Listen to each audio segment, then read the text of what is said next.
ஓம் சாந்தி. 5/2/2026. இனிமையான குழந்தைகளே, உங்களை ராவண ராஜ்யத்திலிருந்து விடுவித்து சத்கதி கொடுப்பதற்காகவும் நரகவாசியிலிருந்து சொர்க்கவாசிகளாக ஆக்குவதற்காகவும் தந்தை வந்திருக்கின்றார். கேள்வி: பாரதவாசி குழந்தைகளாகிய உங்களுக்கு தந்தை எந்தெந்த நினைவுகளை நினைவூட்டுகின்றார்? பதில்: ஹே பாரதவாசி குழந்தைகளே, நீங்கள் சொர்க்கவாசிகளாக இருந்தீர்கள். இன்றிலிருந்து 5000 ஆண்டிற்கு முன்பு பாரதம் சொர்க்கமாக இருந்தது. வைரம், தங்க மாளிகைகள் இருந்தன. நீங்கள் முழு உலகத்திற்கும் எஜமானர்களாக இருந்தீர்கள்.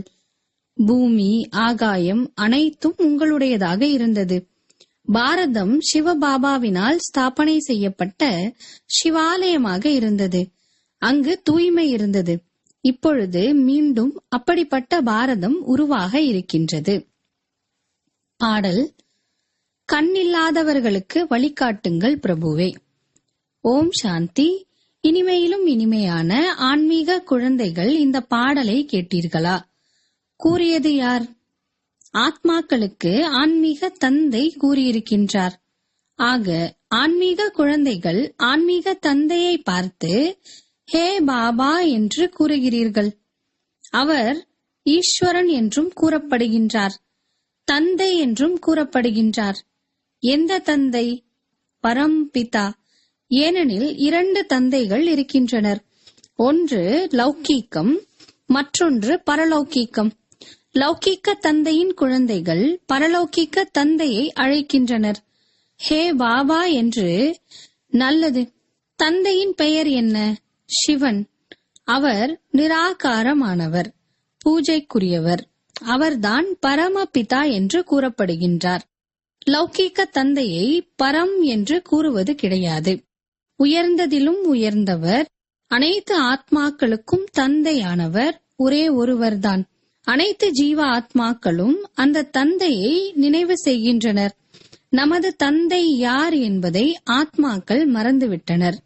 கண்ணில்லாதவர்களுக்கு கண் கொடுங்கள், அப்போதுதான் நாங்கள் எமது தந்தையை அறிந்து கொள்ள முடியும் என்று அழைக்கின்றனர். பக்தி மார்க்கத்தின் ஏமாற்றத்திலிருந்து விடுவியுங்கள். சத்கதிக்காக 3வது கண்ணை அடைவதற்காக, தந்தையை அடைவதற்காக அழைக்கின்றனர். ஏனெனில் தந்தைதான் கல்ப கல்பமாக பாரதத்தில் வந்து பாரதத்தை சொர்க்கமாக ஆக்குகின்றார். இப்பொழுது கலியுகமாகும். கலியுகத்திற்கு பிறகு சத்யுகம் வர வேண்டும். இது புருஷோத்தம சங்கம யுகமாகும்.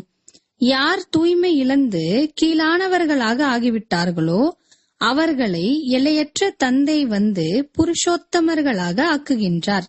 இந்த புருஷோத்தமர்கள், அதாவது லக்ஷ்மி நாராயணர், பாரதத்தில் இருந்தனர். லக்ஷ்மி நாராயணனின் ராஜ்யம் இருந்தது. இன்றிலிருந்து 5000 ஆண்டிற்கு முன்பு சத்யுகத்தில் ஸ்ரீ லக்ஷ்மி ஸ்ரீ நாராயணரின் ராஜ்யம் இருந்தது. இந்த நினைவை குழந்தைகளுக்கு மீண்டும் நினைவுபடுத்துகின்றார். பாரதவாசிகளாகிய நீங்கள் இன்றிலிருந்து 5000 ஆண்டிற்கு முன்பு சொர்க்கவாசிகளாக இருந்தீர்கள். இப்பொழுது அனைவரும் நரகவாசிகளாக இருக்கிறீர்கள்.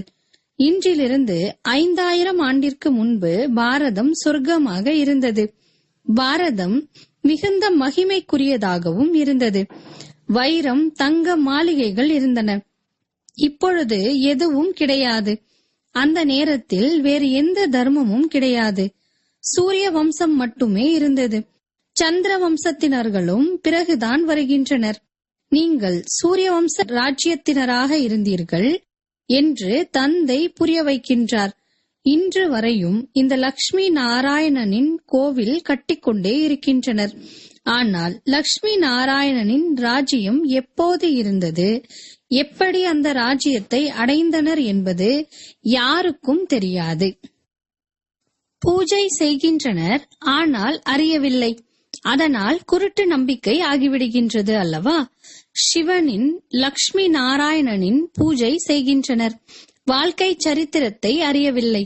இப்போது பாரதவாசிகள் சுயம் கூறுகின்றனர், நாங்கள் தூய்மையற்று இருக்கின்றோம். தூய்மை இழந்த எங்களை தூய்மையாக்கும் பாபாவே, வாருங்கள், வந்து எங்களை துக்கத்திலிருந்து, ராவண ராஜ்யத்திலிருந்து விடுவியுங்கள். தந்தை வந்துதான் அனைவரையும் விடுவிக்கின்றார். சத்யுகத்தில் உண்மையில் ஒரே ஒரு ராஜ்யம் இருந்தது என்பதை குழந்தைகள் அறிவீர்கள். நமக்கு மீண்டும் ராமராஜ்யம் தேவை. தூய்மை இழந்துவிட்ட இல்லற தர்மம் தூய்மையாக வேண்டும் என்று பாபுஜியும் கூறினார்.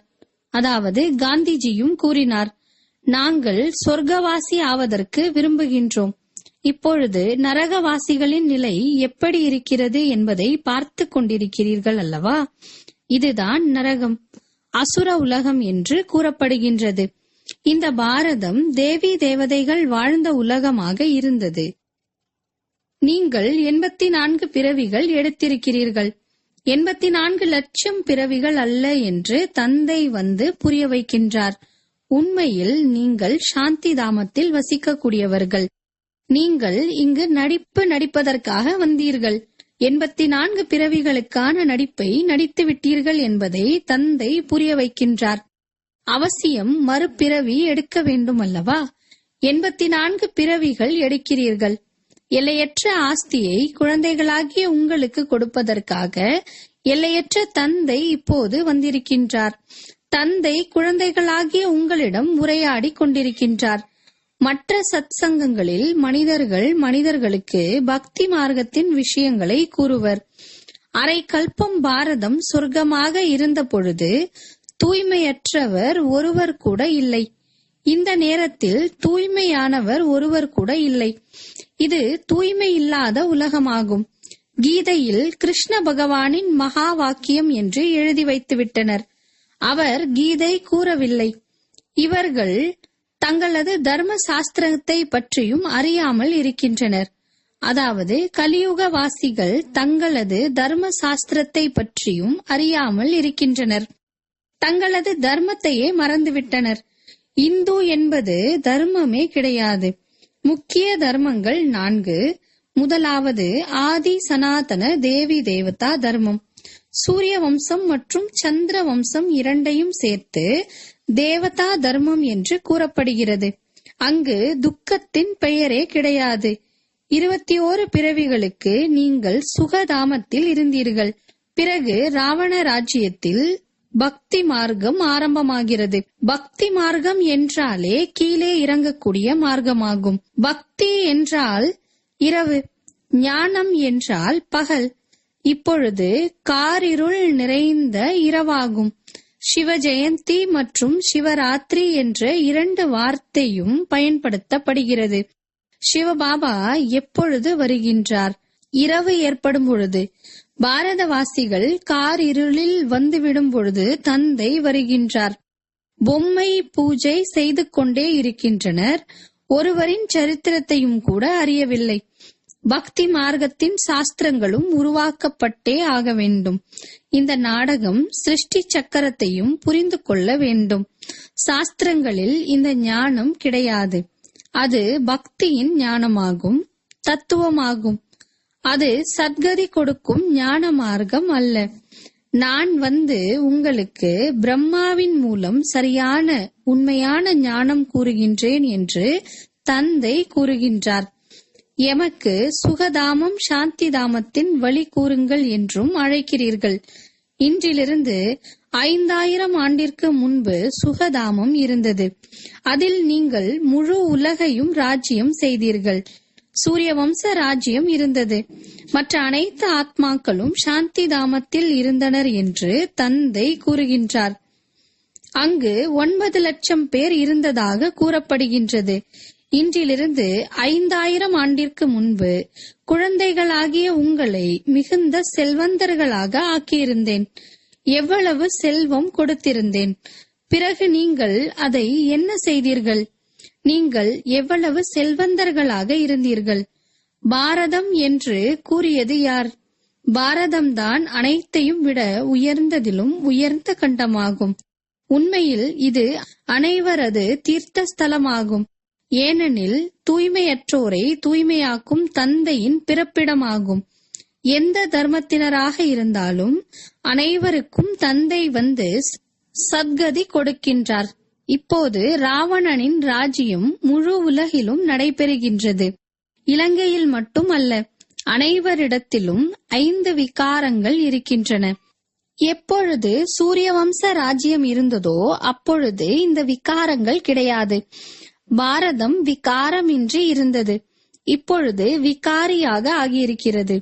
பாரதம் மிகுந்த செல்வ செழிப்புடன் இருந்தது. இப்பொழுது ஏழையாக ஆகிவிட்டது. அதனால்தான் யாசித்துக் கொண்டிருக்கின்றது. நீங்கள் எவ்வளவு செல்வந்தர்களாக இருந்தீர்கள் என்று தந்தை கூறுகின்றார். நீங்கள் அடைந்த சுகம் போன்று யாரும் அடைய முடியாது. நீங்கள் முழு உலகிற்கும் எஜமானர்களாக இருந்தீர்கள். பூமி, ஆகாயம் அனைத்தும் உங்களுடையதாக இருந்தது. தந்தை நினைவுபடுத்துகின்றார். பாரதம் சிவபாபாவினால் ஸ்தாபனை செய்யப்பட்ட சிவாலயமாக இருந்தது. அங்கு தூய்மை இருந்தது. அந்த புது உலகில் தேவி தேவதைகள் ராஜ்யம் செய்தனர். ராதை கிருஷ்ணர் அவர்களுக்குள் என்ன உறவு என்பதையும் பாரதவாசிகள் அறியவில்லை. இருவரும் தனித்தனியான ராஜ்யத்தில் இருந்தனர். சுயம்பரத்திற்கு பிறகு லக்ஷ்மி நாராயணனாக ஆகின்றனர். இந்த ஞானம் எந்த மனிதனிடத்திலும் கிடையாது. பரம்பிதா பரமாத்மாதான் ஞானக்கடல் ஆவார். அவர்தான் உங்களுக்கு இந்த ஆன்மீக ஞானம் கொடுக்கின்றார். இந்த ஆன்மீக ஞானத்தை ஒரே ஒரு தந்தை மட்டுமே கொடுக்க முடியும். ஆத்மா அபிமானியாக ஆகுங்கள் என்று தந்தை கூறுகின்றார். பரம்பிதா பரமாத்மா சிவனாகிய என்னை நினைவு செய்யுங்கள். நினைவின் மூலம்தான் சத்தோ பிரதானமாக ஆவீர்கள். மனிதனிலிருந்து தேவதை, அதாவது தூய்மையில்லாத நிலையிலிருந்து தூய்மை ஆகுவதற்காகத்தான் இங்கு நீங்கள் வருகிறீர்கள். இது இப்பொழுது ராவண ராஜ்யமாகும். பக்தி மார்க்கத்தில் ராவண ராஜ்யம் ஆரம்பமாகிறது. ராவணன் ஒன்றும் சீதையை கடத்தவில்லை. நீங்கள் அனைவரும் பக்தி செய்பவர்கள் ராவணனின் பிடியில் உள்ளீர்கள். முழு உலகமும் 5 விகாரங்கள் என்ற ராவணனின் கைதியாக இருக்கிறது. அனைவரும் சோகவனத்தில் துக்கமானவர்களாக இருக்கின்றனர். தந்தை வந்து அனைவரையும் விடுவிக்கின்றார். இப்பொழுது தந்தை மீண்டும் சொர்க்கத்தை உருவாக்கி கொண்டிருக்கின்றார். யாரிடம் அதிக செல்வம் இருக்கிறதோ அவர்கள் சொர்க்கத்தில் இருக்கிறார்கள் என்பது கிடையாது. இப்பொழுது நரகமாகும். அனைவரும் பதீத்தமாக இருக்கின்றனர். அதனால்தான் கங்கைக்கு சென்று ஸ்நானம் செய்கின்றனர். கங்கை பதீத்த பாவனி என்று நினைக்கின்றனர். ஆனால் யாரும் தூய்மையாவது கிடையாது. தூய்மைப்படுத்துபவர் என்று தந்தை தான் கூறப்படுகின்றார். நதிகள் அல்ல, இவை அனைத்தும் பக்தி மார்க்கம் ஆகும். தந்தை வந்துதான் இந்த விஷயங்களை புரிய வைக்கின்றார். ஒன்று லௌகிக்க தந்தை, மற்றொன்று அலௌகிக்க தந்தை பிரஜாபிதா பிரம்மா. அவர் பரலௌகிக்க தந்தை ஆவார். 3 தந்தைகள் இருக்கின்றனர். சிவபாபா பிரஜாபிதா பிரம்மா மூலம் பிராமண தர்மத்தை ஸ்தாபனை செய்கின்றார். பிராமணர்களை தேவதைகளாக ஆக்குவதற்கு ராஜயோகம் கற்பிக்கின்றார். ஒரே ஒரு தந்தை வந்து ஆத்மாக்களுக்கு ராஜயோகம் கற்பிக்கின்றார். ஆத்மாக்கள் மறுபிறப்பு எடுக்கின்றது. நான் ஒரு சரீரத்தை விடுத்து மற்றொன்றை எடுக்கிறேன் என்று ஆத்மாதான் கூறுகிறது. தன்னை ஆத்மா என்று புரிந்து கொண்டு தந்தையாகிய என்னை நினைவு செய்தால் நீங்கள் தூய்மையாகி விடுவீர்கள் என்று தந்தை கூறுகின்றார். எந்த தேகதாரியையும் நினைவு செய்யாதீர்கள். இப்பொழுது இது மரண உலகின் கடைசியாகும். அமர உலகம் ஸ்தாபனையாகி கொண்டிருக்கிறது. மற்ற அனைத்து தர்மங்களும் அழிந்து போய்விடும். சத்யுகத்தில் ஒரே ஒரு தேவி தேவதா தர்மம் இருந்தது. பிறகு திரேதாவில் சந்திரவம்சி சீத்தை ராமர் குழந்தைகளாகிய உங்களுக்கு முழு சிருஷ்டியின் நினைவை ஏற்படுத்துகின்றார். சாந்திதாமம் சுகதாமத்தை ஸ்தாபனை செய்வது ஒரே ஒரு தந்தையாவார். மனிதன் மனிதனுக்கு சத்கதி கொடுக்க முடியாது. அவர்கள் அனைவரும் பக்தி மார்க்கத்தின் குருமார்கள் ஆவர். பக்தி மார்க்கத்தில் மனிதர்கள் பல வகையான சிலைகளை உருவாக்கி பூஜை செய்து பிறகு சென்று தண்ணீரில் மூழ்கடித்து கரைத்து விடுகின்றனர். கரைந்து விடு கரைந்து விடு என்று கூறி கரைத்து விடுகின்றனர். அதிகம் பூஜை செய்கின்றனர். படையல் படைக்கின்றனர். சாப்பிடுவது பிராமணர்கள்தான். இதுதான் பொம்மை விளையாட்டு என்று கூறப்படுகின்றது. எவ்வளவு குருட்டு நம்பிக்கை இருக்கிறது! அவர்களுக்கு யார் புரிய வைப்பது? நீங்கள் இப்பொழுது ஈஸ்வரிய குழந்தைகள் என்று தந்தை கூறுகின்றார். நீங்கள் தந்தையிடத்தில் ராஜயோகம் கற்றுக்கொண்டிருக்கிறீர்கள். ராஜ்யம் ஸ்தாபனையாகி கொண்டிருக்கிறது. அதிக பிரஜைகள் உருவாக இருக்கின்றனர். கோடியில் சிலர்தான் ராஜாவாக ஆவர். மலர்கள் நிறைந்த பூந்தோட்டம் என்று சத்யுகத்திற்கு கூறப்படுகிறது. இப்பொழுது முட்கள் நிறைந்த காடாக இருக்கிறது.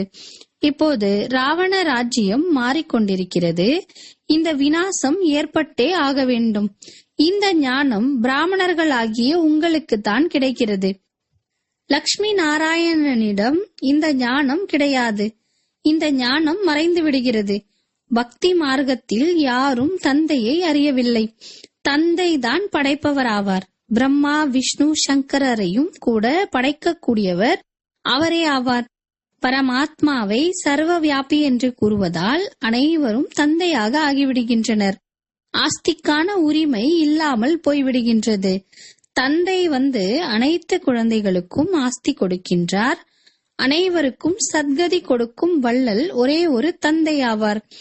யார் சத்யுகத்தில் முதலில் வருகிறார்களோ அவர்கள்தான் 84 பிறவிகள் எடுக்கின்றனர் என்பதும் புரிய வைக்கப்பட்டிருக்கின்றது. கிறிஸ்தவர்கள் எத்தனை பிறப்பு எடுப்பர்? 40 பிறவிகள் இருக்கலாம். இவ்வாறு கணக்கு எடுக்கப்படுகிறது.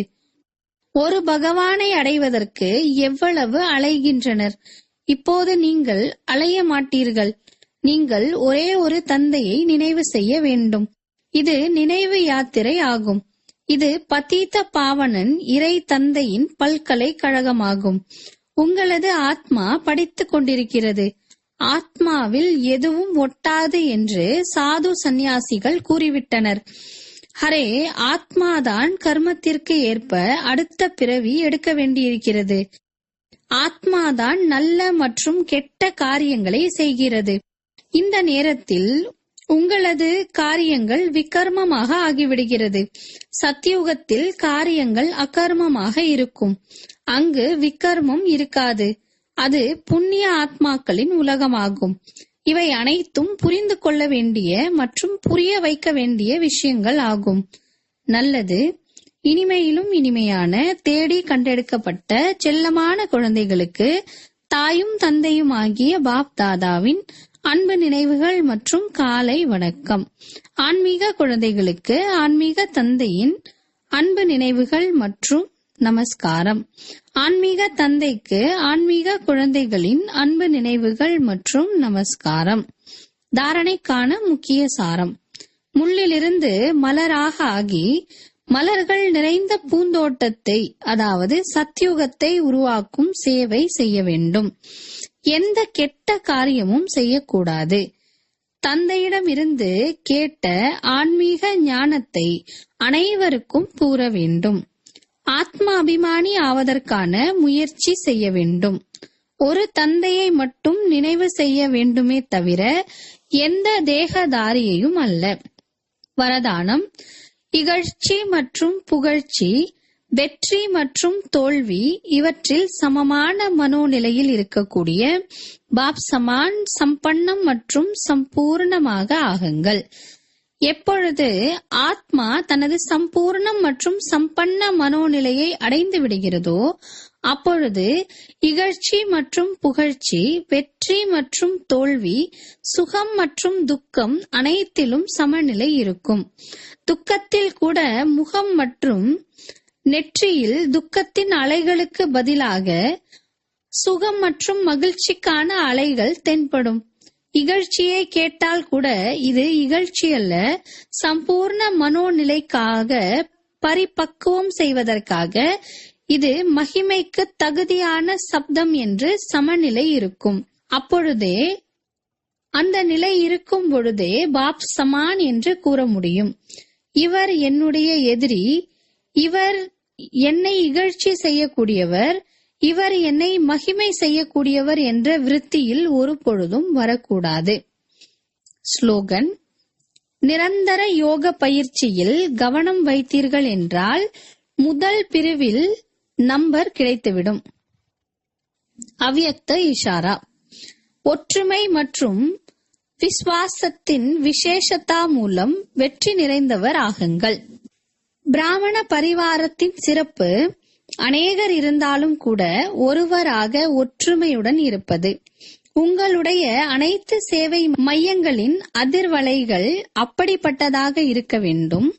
அதாவது இவர்கள் அநேகர் அல்ல, ஒருவராக இருக்கின்றனர் என்று அனைவரும் உணர வேண்டும்.